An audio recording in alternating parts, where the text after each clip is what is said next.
My name is Jacob Perez. I'm the Great Lakes Region Director for the SBTRC, the Small Business Transportation Resource Center. And I'll be your moderator for today and presenting our speakers today. Just really quick, couple of housekeeping tips. Questions will be held till the end. So please, if you have any questions, just hold on to them, write them down, and we'll have a quick Q&A towards the end of the session. All right, and please remember to keep your phones off. All right, just out of respect for our speakers. So with that being said, let's move forward. Right, let me introduce the speakers real quick. First, we're going to have Eric Ness. Eric Ness is the director of the U.S. Small Business Administration Wisconsin District Office, one of 68 SBA field offices nationally. He is responsible for the delivery of the SBA programs and services throughout the Badger State, helping small businesses start, grow, expand, and recover from adversity. Ness began his SBA career in 1990 as a commercial loan officer, working on both processing and liquidation of loans. He has served as a finance chief and assistant district director of economic development. He was selected for his current position in December 2001. In spring 2014, he served as acting regional administrator for the SBA's six-state Great Lakes region for several months. Eric worked in northwestern Wisconsin, joined the SBA first for Impact 7 as a business analyst, and then as general manager of the Western Wisconsin Development Corporation. He graduated from the University of Minnesota in agricultural engineering and later obtained an MBA from Southern Methodist University in Dallas, Texas. Our second speaker today is Jason Bratz. Jason Bratz serves as president of the Brehmer Agency, a construction-focused surety, bonding, and commercial insurance agency located in Milwaukee area, and provides solutions to contractors throughout Wisconsin. In his role, he was responsible for working with contractors in establishing and maximizing their surety credit by leveraging experience, industry knowledge, and agency relationships within the construction financial industry. He has been involved in the construction industry since 1990 and understands the operations and financial management aspects of managing a construction organization. He received his bachelor's degree from the University of Wisconsin-Whitewater, and he currently lives in Muskego with his wife of over 20 years, right, with their two children. So with that being said, let's bring up our first speaker, Eric Ness. Eric.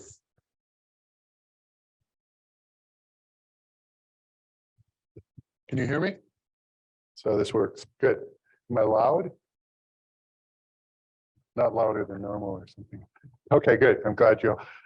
So I'm Eric Ness. I'm with the Small Business Administration. You probably know a lot of us from lending, pandemic program, PPP, IDL, but not everybody knows that we also do SBA surety bonds. And so we're kind of an enhancement. We actually do it much like we do in our bank program, where we guarantee a bank loan. We also guarantee surety bonds. And of course, we have a bonding agent here. We can, right after me, that can actually take you through that whole process. So let's quickly go through and just talk a little bit about our program.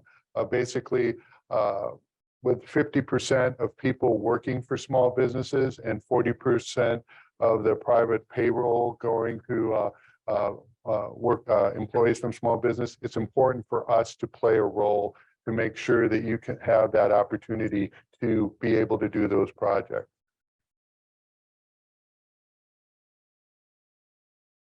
Okay, so SBA, basically, we've been doing this for 50 years. So actually, this is our 70th year anniversary. So it took us 20 years to get into the surety bond program. So kind of wild on that.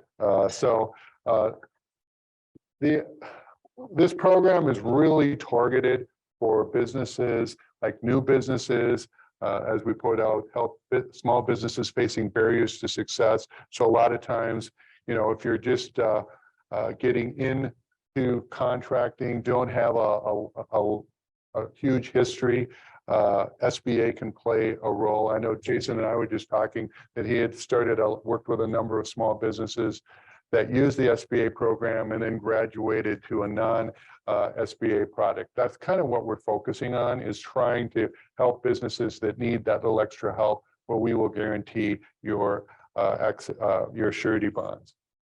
So basically, we can guarantee those bonds 100,000 and below. We can do with 90% and 80% up.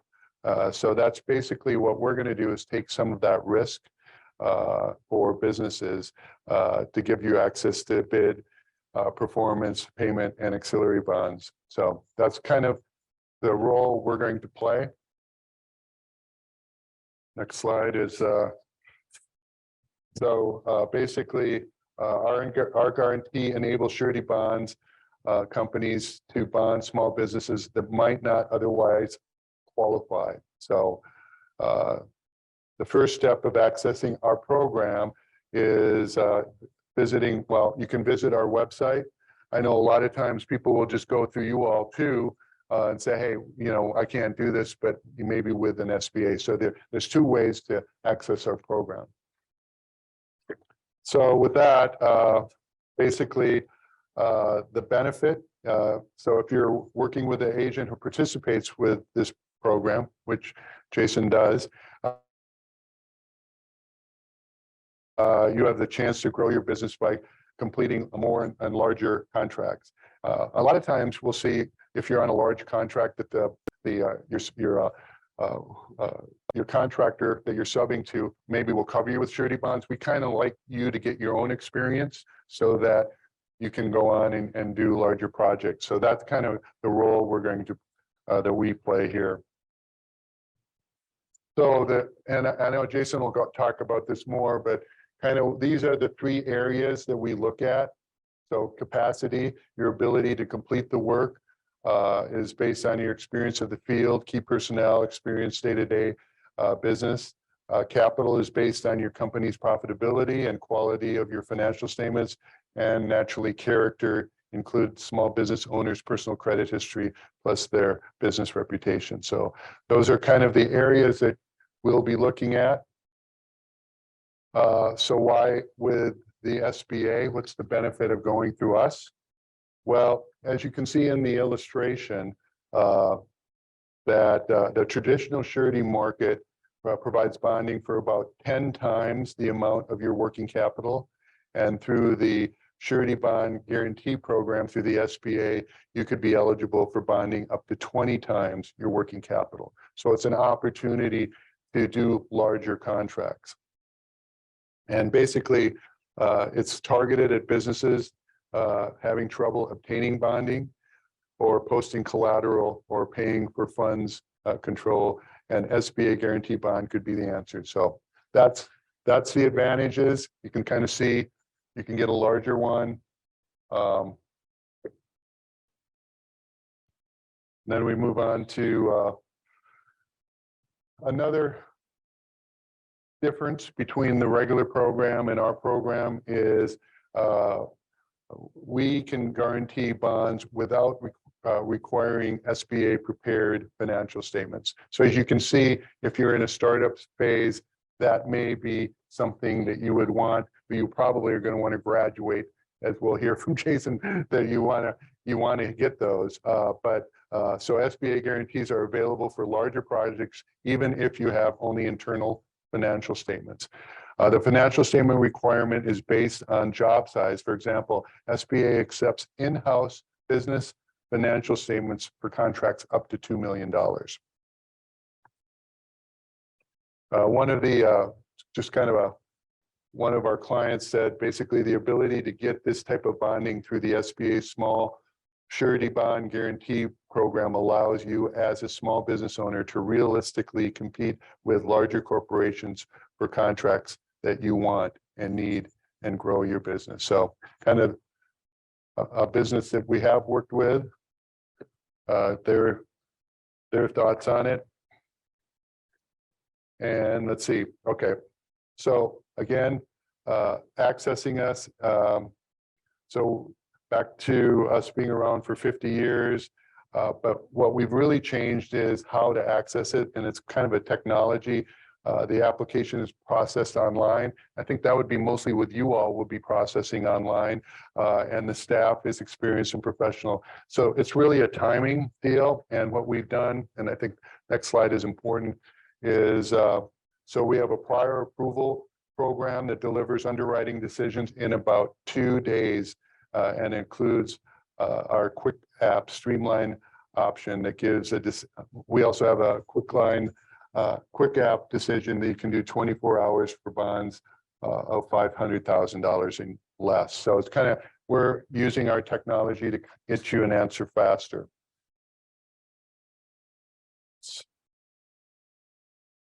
So the next is how big can we go? You can see for each government and private sector contract, we can go up to 6.5 million. So that would be state and private sector. But for each direct federal contract, the limit is $10 million. So that's how the size of the surety bonds that we can take a look at and approve. So basically, what is a small business? And so we really look at NAICS codes on what industry you're in, and it's actually a whole SOP on that. But basically what it is based on the average annual revenue for most businesses over the last 5 years for construction, service, and supply firms. And for manufacturers, it's based on average employees. So basically that's a question that we would do at the time, but I think it's in Wisconsin, about 98% of all businesses are small. So, you know, we would run through that with you.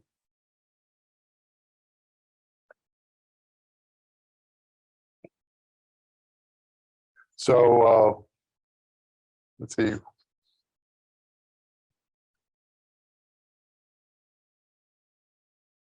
So that's some of the criteria that we are looking at.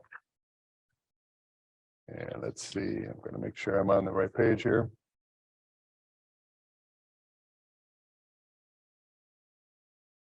So basically, SBA does not charge a fee for its bid bond guarantees. So you should be aware of that.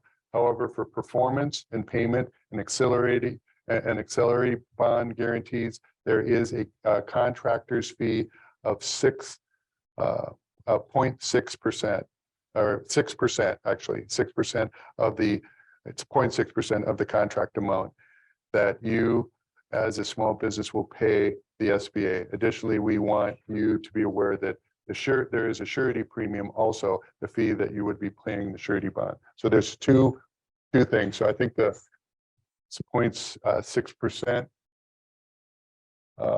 This is our fees.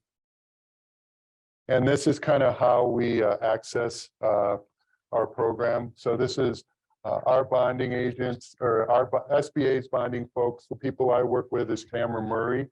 She's out of Denver. And so that's how you can access them. But actually going through your bonding agent is probably the best way. But if you haven't, you can access through Tamara Murray or contact our office and we can connect you. And then basically these are insurance companies that utilize the SBA bonding program. So that's just kind of a quick run. This is an enhancement. And so we will turn it over to our actual, to Jason. So Jason, I'll give you this. So I'm Jason Bratsen with the Brehmer Agency. I'm going to be covering kind of the nuts and bolts, the ABCs of bonding. So hopefully get you from, if you're at ground zero, get you up to 60 miles an hour on the bonding world and what we deal with. But bonds in general are like financial Swiss Army knives. They mean a lot of different things to a lot of different people. They guarantee a lot of different things to a lot of different people. They're used for manufacturing, for importing stuff, for contract bonds, for license and permit bonds. There's a million different uses of bonds. We're going to focus primarily on the construction side of things, but they are Swiss Army knives. They do a lot of different things. But in its simplest form, bonding is unsecured credit. It's credit that they're willing to extend you with the hope and prayer that if something goes wrong, there's something left when it's all done to be made whole. In the case of banks, banks hold collateral. They hold physical assets, they own property, they hold equipment, they hold receivables, they hold bank accounts. If a contractor would fail or become insolvent, they've got a whole lot of avenues to try to get made whole and recover some money. In the case of bonding companies, they hold a promise. They hold a promise that you're going to fulfill your obligations, that you have the financial wherewithal to finish the project, to complete the project. There's not going to be any claims. But if there is a problem and a contractor becomes insolvent, the first people to get paid are the employees for direct labor, right? Your workers, they're going to get paid number one. Then the secured creditors come in, the banks come in, and they mop up everything else. And at the end, the bonding company kind of shows up and they sift through the smoldering ashes, and maybe there's something left for them to be made whole. So the problem is when there's a large contractor that becomes insolvent, it tends to be a very large unrecoverable loss to the bonding company. In a previous life, I worked for a road builder that had one of those epic collapses, and the bonding companies lost between 50 and 60 million dollars on them. So that means 50 or 60 million dollars worth of projects they completed and they didn't get the money for. So it tends to be pretty bad. The parties in a bonding relationship are the owner. We in the industry call it an obligee because we got to be difficult. The principal, which is the contractor, and then the surety or bonding company. So the owner issues a contract to the principal and they want a bond. So the surety agrees to provide a bond on that project. And on the back end, the contractor agrees that if stuff goes sideways, they're going to make the bonding company whole. Bonding is not insurance. It's sold by insurance agencies in the US, but in all other countries it's handled by banks. It's more of a financial tool than it is an insurance product. But they let insurance people sell it, and that's unfortunate because most insurance people don't know it. Now, good bond people know it, but not every insurance person, even though they can legally sell it because they're licensed, know anything about bonding. Type of bonds we're going to talk about, the most common we see are bid bonds, performance bonds, payment bonds, license permit bonds. That's for a contractor, the four primary bonds we're going to see. And the bid bond, everyone knows what that is or hears of it. It's typically 5%, 10%. In the case of federal projects, 20% of the bid amount. And all this is, it's a way to kind of pre-qualify contractors to make sure that only qualified, responsive contractors are willing to, or are able to bid the project. If you provide a bid bond and you're selected for the project, you're low bid and you're awarded the project, if you don't sign the contract and return it and provide the other necessary payment performance bonds, the owner can keep that bond penalty, whether it be 5% of your bid, 10% of your bid, or 20% of your bid. So obviously, if it's a federal project and you're low bid on $1 million project, the bonding company is going to have to write a check for 200 grand if you don't sign the contracts and return the payment performance bonds. The owners will accept cashier's checks in lieu of a bid bond. Beware, beware, beware, beware. I get calls every once in a while from somebody who bid a project with a cashier's check, thinking that they could easily get a payment performance bond, and that person had several bankruptcies in their immediate past. They were unbondable. There are legitimately people that are unbondable. This person had a lot of issues, and they provided a $10,000 cashier's check on a project, and the owner said, sure, we'll keep it. And there's nothing I could do to help them. There's not used to wearing a microphone. So just beware of that.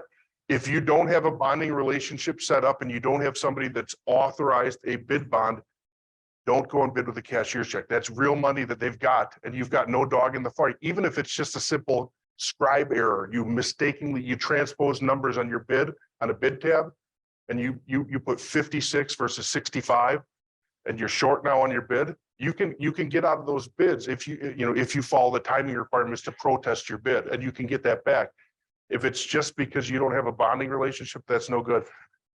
No cost for bid bonds. That's the same thing with us. There's no cost. I pay someone. It costs us, right? Because I got to pay somebody to execute the bid bond and seal it and sign it and mail it off in some cases, but there's no cost to our clients for bid bonds. Performance bonds, it's in the title. It guarantees the performance of the contract. Whatever the terms and conditions of that contract are, that's what it guarantees. So if your job is to build a bridge and you're supposed to use X steel, X decking, X material, It guarantees all the terms and conditions. It's going to be done by this date. Simply said, it guarantees the completion of the project. If you fail in the execution of a contract, or a contractor doesn't complete the project, it's, unable to, becomes insolvent, chooses not to. I've seen that as well. The bonding company would then be forced to come in and hire another contractor to complete it, because their obligation is a finished product. That's the performance part of it. Premium is 1 to 3% is where it ends up being 1%, 1 to 3% of the contract value for a performance bond. Payment bond, it guarantees a lien-free project. It guarantees that anybody that provides labor, material, supplies, subcontracted work, anything associated with that project is going to be paid for that. So you guys, a lot of you, if you're subs to some prime contractors, you're protected by their payment bond. They have to pay you, right? That's just simply said. Now, that doesn't mean they pay you on demand. You have to still give you your submittals and your, prevailing wage reports and all these other things. You have to provide them whatever detail they need to issue payment, but ultimately you're going to be paid for what work you're due. If a contractor becomes insolvent or doesn't pay their subs, the bonding company may be forced to come in and pay all those people off for, and they have to be proven, the claim has to be proven. I can't show up and say I did $1 million worth of work and have no documentation. But if I can prove my case, I'm going to be paid by the bonding company in the case of an unsolvent or non-responsive contractor for work I performed. Premium is based on the entire contract amount. Again, it's 1 to 3% of contract price. If you require a payment bond, it's 1 to 3% of contract price. A performance bond, 1 to 3 to contract price, or payment performance bond, it's 1 to 3% of contract price. So even if they get both payment performance, it's not like 1% for each one. It's, you get them both for that premium. License and permit bonds, generally we see these from municipalities. They're smaller amounts, tend to be $5,000, $10,000, sometimes $25,000. Examples might be a demolition bond, erosion control bonds, road opening bonds. And all they do is they guarantee that if they issue this permit for this work, that you're going to follow the city's requirements on a project, which means that you're going to use the appropriate barricading, or you're going to have the right silt fencing on a project, stuff like that. You're going to follow whatever the local regulations require. Indemnity agreements, it's an agreement between the contractor and the bonding company. Bonding companies want to be made whole in the event that there's a loss. It's largely symbolic, because when the contractors become insolvent, there's nothing left for the bonding companies. But what it is symbolic in that if you're a contractor, you're backing your company. I'm willing to sign my name on the line that I'm going to make you whole. It's no different than what you signed at the bank. You sign when you take out loans at the bank, you're signing personally, you're signing corporately. It's no different with the bonding companies. They want to be made whole. And it's a means to encourage you to fulfill your obligations and complete a project if you were issued a bond on a project. Types of bonding programs that we most commonly see, and different agents might call them different things, but I call more of a standard or traditional bonding program, kind of a non-standard bonding program, which is maybe SBA backed, collateralized, and then kind of fast track programs or quickie programs. Standard traditional bonding program requires quality internal financial statements. So you're going to be able to produce a balance sheet, a P&L, preferably have some positive working capital. Positive equity is good. I can work with borderline equity, but deficit equity is a challenge on a standard bonding program. The rate tends to be lower than a non-standard program and lower than a quickie program for sure. The bond capacities tend to be higher. So this is kind of where, if you're going to be in the bonded work, this is the area you want to eventually be. You may not be there initially, but we want to graduate you and get you into a standard program because the rates are cheaper, which makes you more competitive on your bids. We like you when you're more competitive on your bids because we get paid when we write bonds. We don't get paid when we write bid bonds. So rates of capacity based on the financials, your work experience, etc. Non-standard programs is for financial contractors either just starting out or maybe had a bad year, a couple hiccups. May or may not require collateral. So there's some bonding, and I don't do a whole lot of collateralized stuff, but there's some bonding agents that'll actually require you to post an irrevocable letter of credit from your bank to the bonding company to support your bonding. I've never really understood that, because if the concern is the condition of your balance sheet, Well, you put another liability on there in the form of an ILOC, it makes your balance sheet look worse, but they're protected, so that's all they care about. So I don't like the collateralized market, but there's a place for it. SBA backed surety bonds, which he spoke about earlier. Bond rates tend to be a little bit higher. In the case of the SBA, the rate used to be 2.4% for the bonding company for the first 100,000 plus the 0.6. It used to be plus 0.27 or 729. So that's come down a little bit. So you're over 3% for the first 100,000, then it would drop down to 2.75% or somewhere in there. Rates tend to be higher. Project size tend to be more limited in the non-standard program. They tend to require a little bit more lead time, where on a standard program, if I get a bond request in, 20 minutes later, the bond is going out the door. On a non-standard program, it could take up to 48 hours to get approval. The other one is, this is where a lot of people start out, and they're quickie or fast track type programs. They're based solely on personal credit score of the contractor. And the thought process is that if you're a contractor and if you have a good personal credit score, that you care about credit, you're conservative, you run your balance, your personal life kind of conservatively, that you run your company conservatively as well and won't get in any trouble. The rates are almost always 3%, and that's a flat charge regardless of the size. They tend to be limited to 500,000 or less in value of the contract. Although there's some companies that can do a little more, up to $1 million in the fast track program, but it's based solely on personal credit score. So you don't need to provide business financials in most cases. You don't have to provide a list of stuff. It's going to be maybe 3 or 4 items. It's a little bit easier underwriting. So how do bonding companies avoid claims? Underwriting. Simply said. So the 3 C's of bonding, and he spoke about it earlier, is the capacity. Can the contractor perform the obligations of the contract? Do they have the equipment? Do they have the workforce? Do they have the background? Capital. Does the contractor have the financial strength to complete the project?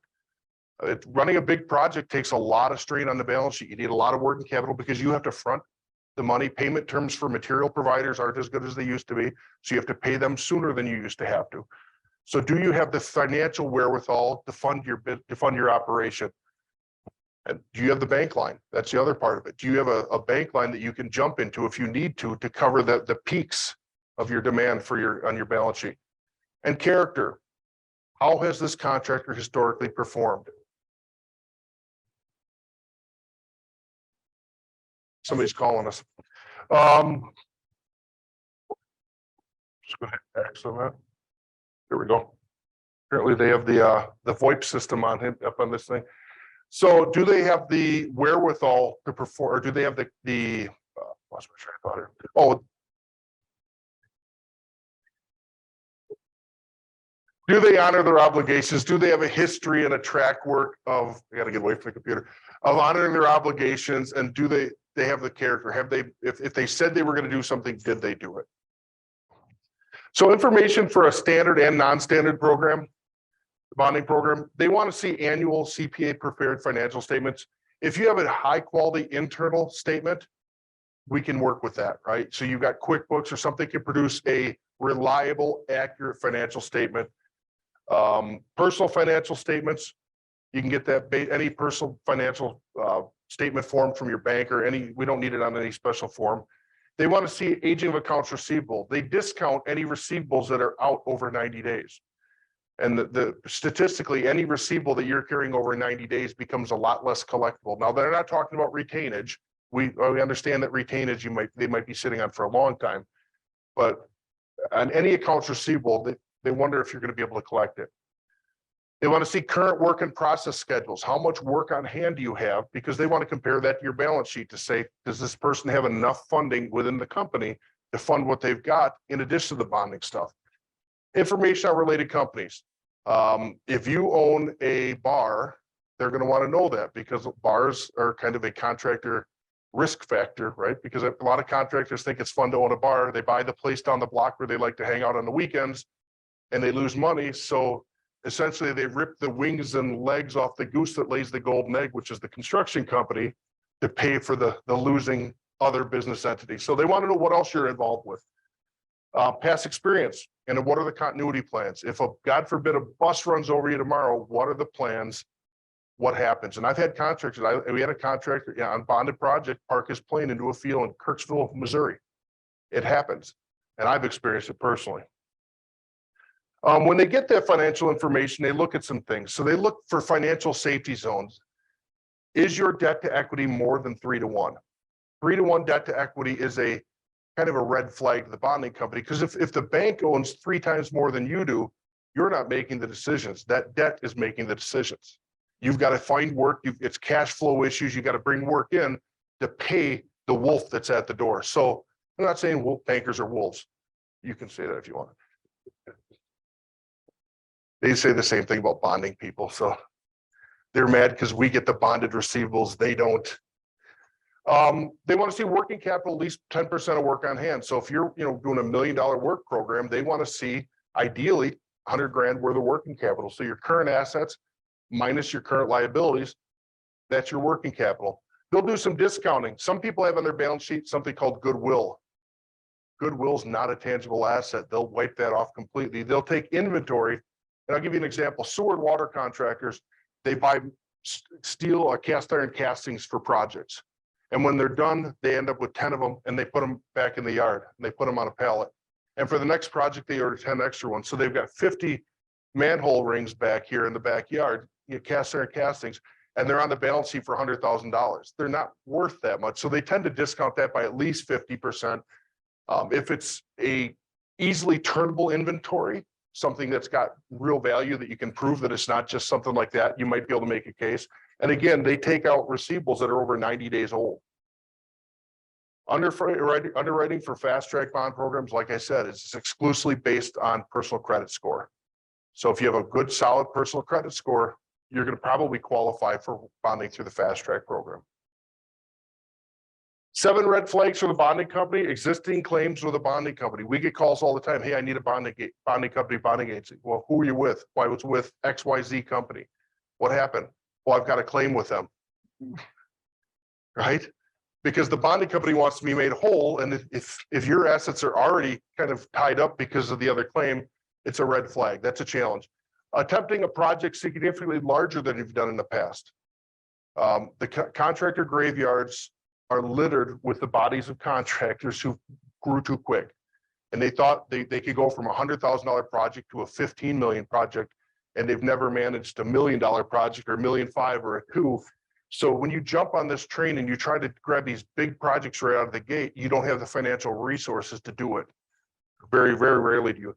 Taking a project outside your normal geographic territory. That's another one. You're working in an area you don't know. If you work down in Chicago, it's tough. Chicago's a tough market for people that are not from Chicago to work. Taking a job outside your specialty. So I'm a sewer and water contractor, and now I'm going to bid a bridge project. Big difference, right? Big difference. Reliance on somebody with no skin in the game. So the people that run my company have no skin in the game. They're employees. They're hourly employees or salaried employees. And you know what it's like. Those salaried employees, good ones, are getting job offers every day. If you've got a good PM and you can't make it without that PM, and you'll fail if that person's not there, you better pay that person extremely well because somebody else will. So reliance on somebody with no skin in the game. No working relationship with a bonding agent, lack of quality financial statements by the CPA or poor internal financials. We look for things between balance sheets, retained earnings for this year. Does it track with retained earnings from this year? And if there's a disconnect where everything doesn't line up, it sets off red flags. So to maximize your surety credit, maintain profitability, low overhead, avoid as much debt as you can. Debt's not a bad thing, but when debt starts driving the choices of your company and the business decisions you make, that's when it becomes a bad thing. Know your capabilities, don't overexert the balance sheet. There's a lot of companies that were winning awards in the field for doing the best work of all time. Back in the day, the company I was with won awards every year for their paving, every year for their concrete paving. And they didn't have the financial balance sheet, so they went out of business. So they don't fail in the field. Contractors fail in the financial management of the company. Being proficient in all trades isn't good as to being really good in a couple. So the whole master of none thing is not a good adage in the construction industry. It makes the bonding company nervous. They want to work with people that are experts in their field. If you have subs, aggressively pre-qualify your subs, because if your sub fails, it creates a problem for you on a bonded project. So aggressively pre-qualify them, avoid untested subcontractors. There was a contractor based out of the Milwaukee area, that 150-year-old company that's no longer in existence. They use an untested supplier on a project, and that supplier couldn't perform, and ultimately it ended up to them with a significant bond claim, and the company's out of business because they went with an untested supplier. So it's not just a subcontractor, even suppliers. If you have an untested sub, maybe you have a payment performance bond from them, somebody you don't know, then at least that way you're protected from their bond.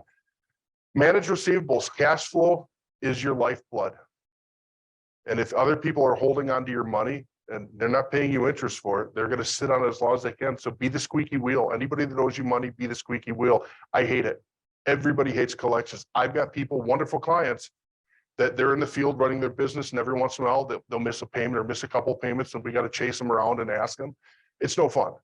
It is no fun begging for money and asking for money, but that's your lifeblood. I've seen some people incentivize payment by offering a 2% discount or something like that for payment within 30 days. Some people do it. And if you've got to go into your bank line for, now it's probably 8%, right? The interest rates are up. It might be worth giving them a little bit of an incentive to pay you sooner, and they might jump on it. Strategic financial partners. Partner with people that make their living in construction. It's all insurance agents aren't the same. A lot of them don't understand construction. All bonding agents aren't the same. Bankers aren't all the same. CPAs, attorneys. Make your living and tie yourself to people that make their living in the area. If they don't actively insure a lot of contractors, you're with the wrong insurance firm. If you're a banker, if you're the only contractor, you're probably with the wrong banker if they have no other contractors, because they're not going to understand the seasonality of the debt use on a line of credit that you're going to need. Partner with people that make their living in the industry, a CPA especially.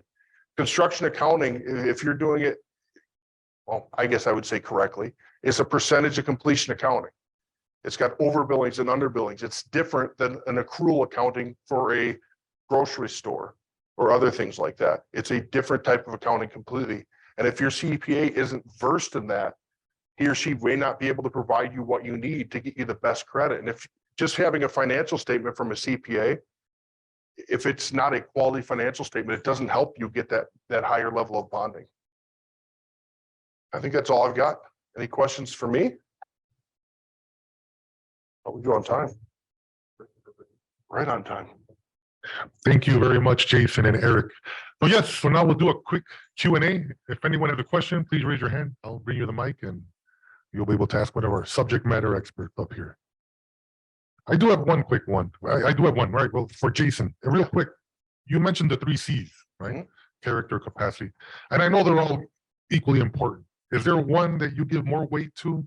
I mean, I know it's tough, but just in your experience? It depends on the bonding company. For example, I work with a bonding company that loves unencumbered property.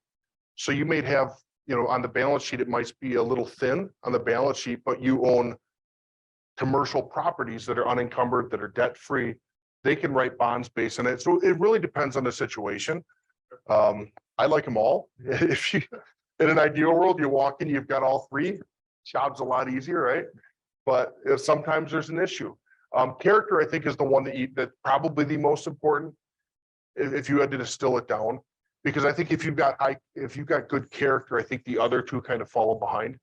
And if you're somebody that doesn't fulfill your obligations and doesn't, your word doesn't mean anything, then those are the worst type of relationships to work with, somebody that can't be trusted, I guess. Oh, good morning. Good morning, everyone. Just a quick question for you. Tim McMurtry, new Executive Director of Infrastructure Business Development at NAMAC, came aboard just in December. Just got back from a conference in Las Vegas, the NAMAC National Conference, and one of the gentlemen that was there asked the question regarding the bond size and its impact on the contractor. Presenter was talking about, hey, we are able to establish a bond up to $500,000 for the contractor. And the gentleman that asked the question says, well, hey, do you go any lower than that if the contractor can't, even reach that. And to that point, they were saying, well, no, they can't. That's their bottom. But the guy asking the question says, well, it hurts the contractor because if you guys could go lower, they could demonstrate, let's say, $200,000 worth of capacity for the bonding. And they, on their next project, if they were asked, have you ever been bonded before? They can say, yeah, on project XYZ. How does that work? And what is the flexibility that's available for, newer contractors that are just getting started, just hung their shingle? How does that work to their advantage with regards to the flexibility of the bonding amount? So let me ask the question. So if you're saying that the contract was 500,000, would the bonding company do a bond for $200,000 on a $500,000 contract? The company was saying that the amount that they could go, the lowest they could go would be $500,000. Anything lower than that, they couldn't do it. And what the gentleman was saying was that's not necessarily great for the contractor because they want to be able to establish a history of some level of bonding. And over time, as they continue to perform, they can grow to that level and beyond. But if your basement is 500,000, they're just going to be SOL until they can, build more capacity. And, bonding is a walk before you run type thing. So if they're saying that the most they could get for a bond was 500, then I could see that because there's limitations.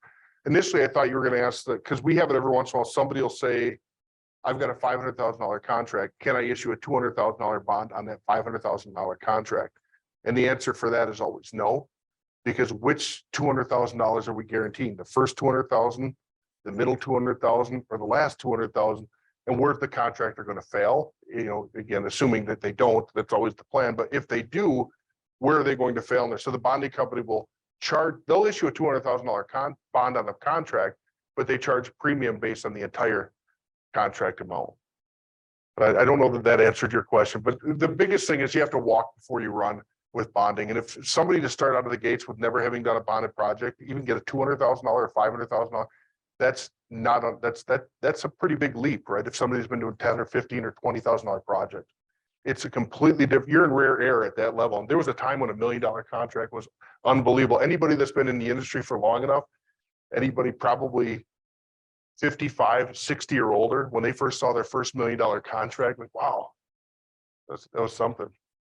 Now it's pretty common. Anyone else with a question? I'll bring the mic over. Anyone? Nothing else? All right, well, thank you very much for coming.